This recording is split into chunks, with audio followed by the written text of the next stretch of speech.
Planet Jupiter ये हमारे solar system का पांचवा और सबसे बड़ा प्लैनेट है और आठों ग्रहों में ये सबसे पुराना भी है और ये इतना बड़ा है कि इसमें सारे प्लैनेट इसमें समा सकते हैं और इसमें लगभग 1300 पृथ्वी समा सकती हैं।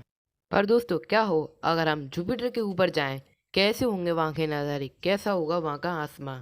जुपिटर के बारे में एक बात और कि जुपिटर पर हम कदम भी नहीं रख सकते क्योंकि जुपिटर गैस से मिलकर बना हुआ है कि जुपिटर दो गैसेस से मिलकर बना हुआ है जो कि है हाइड्रोजन और हीलियम। हमारे सोलर सिस्टम में लगभग 4 गैस जाइंट्स हैं जो कि है जुपिटर, सैटर्न, यूरेनस, नेपच्यून। ये सब गैस से मिलकर बने हुए हैं। इसका क्या ये मतलब है कि हम जुपिटर पर कदम भी नहीं रख सकते।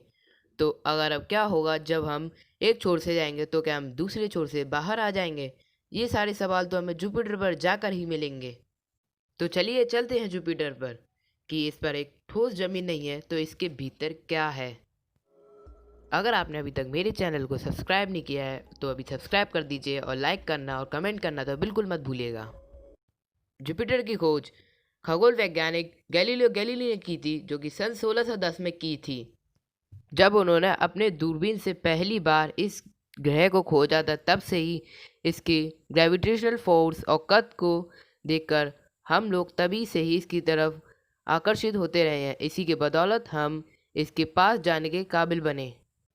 18 अक्टूबर 1989 को पृथ्वी से जुपिटर तक एक गैलीलियो स्पेसक्राफ्ट नाम का एक स्पेसक्राफ्ट भेजा गया। इसको इस तरह डिज़ाइन किया गया था ताकि ये जुपिटर की अंदरूनी जानकारी को हम तक भेज सके। लगभग 6 साल के भीतर 7 दिसंबर 1995 के दिन गैलीलियो स्पेसक्राफ्ट जुपिटर की ऑर्बिट में दाखिल हुआ। गैलीलियो ने वहां पहुंचते ही जुपिटर के कई सारे राजों पर पर्दा उठाया। उसने हमें जुपिटर के मून्स और जुपिटर के एटमॉस्फेयर के बारे में डिटेल में जानकारी दी। जुपिटर पे लगभग 79 मून हैं जिसमें से 53 का नामकरण हो चुका है और बाकी सारे बेनाम हैं। जुपिटर के एटमॉस्फेयर में लगभग 75% हाइड्रोजन है और 24% हीलियम और बाकी 1% बचे वो अन्य एलिमेंट्स है जैसे कि ammonia, carbon, ethane, methane, carbon, ये सब हैं। इस ग्रह के करीब जाने पर हमें इसके रंगीन बादल देखने को मिले जो कि इस प्लैनेट को बेहद खूबसूरत बनाते हैं। पर इस दैत्य का आकार ग्रह पर जिस पे ये बादल इतने खूबसूरत दिखते हैं उतने ही खतरनाक हैं। जुपिटर पे आज सबसे बड़ा और सबसे शक्तिशाली दिखने वाला जो तूफान है वो है ये द ग्रेट रेड स्पॉट। जी ये इतना बड़ा है कि ये पूरी पृथ्वी को भी अपने अंदर ले सकता है। इस ग्रेट स्पॉट को हम अपनी पृथ्वी से टेलीस्कोप के द्वारा हम देख सकते हैं। ये ऐसे ही लगभग सदियों से ऐसे घूम रहा है।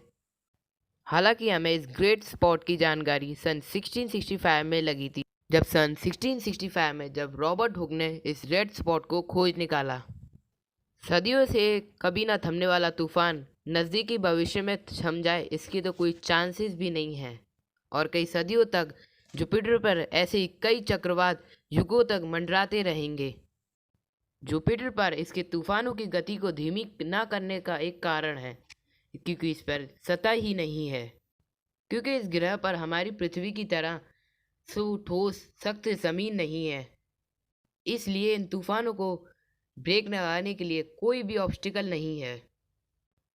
ऊपर से और इसका एक गर्म वातावरण इन तूफानों को और तेज करता रहता है। किसी बाधा व रुकावट के बिना ये चक्रवात सदियों तक ऐसे ही घूमते रहेंगे। दोस्तों अभी तक हमने बस अभी जुपिटर के ऊपरी वातावरण के बारे में ही जाना है, पर अब हम इसके अंदर जाएंगे और इस ग्रह के अंदर डाइव लगाएंगे।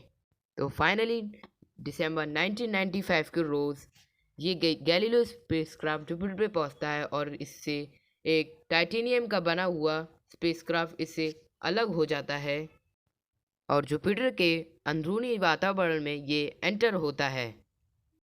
शुरुआत में ये जुपिटर पे 17,000 किलोमीटर की स्पीड से लैंड करता है। फिर कुछ ही देर बाद ये अपना पैराशूट खोल लेता है जिससे इसकी गति में धीमापन आ जाता है। जैसे ही इस प्रोब का पैराशूट खुलता है ये अपने आसपास की फुटेज और जानकारी अपने से बाहर गैलीलियो की तरफ भेजने लगता है और गैलीलियो हमारी अर्थ पर भेजने लगता है जहाँ पर साइंटिस्ट इसके ऊपर रिसर्च करते रहते हैं। इसने हमें जो जुपिटर के वातावरण के बारे में जो जानकारी दी वो हमारी पृथ्वी के वातावरण से तो बिल्कुल ही अलग थी। वहाँ बादलों का डेरा है जो कि बेहद बड़े और विचित्र आकार के हैं। ये बादल बड़े ही अजीब हैं क्योंकि ये एक नई मल्टीपल एलिमेंट से मिलकर बने हुए हैं, जैसे कि अमोनिया, हाइड्रोजन सल्फाइड और H2O से मिलकर बने हुए हैं। इससे हमें ये मालूम पड़ा कि इस ग्रह पर पानी के बादल भी हैं जो कि पानी के रूप में बरसते भी हैं। लेकिन जुपिटर पर तो सरफेस ही नहीं है, तो ये पानी बरस कर जाता कहाँ है? तो इसकी जानकारी के लिए हमारा प्रोब और नीचे उतरा।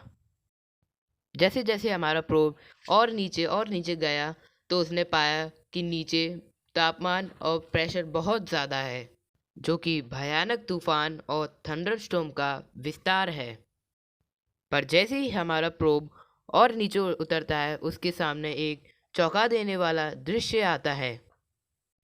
यहाँ पर एक बहुत बड़ा गैप है जो दूर दूर तक तो सिर्फ आसमान दिखाई देता है। जब यहाँ पर पानी बरस कर गिरता है तो ये पानी जाता कहाँ है?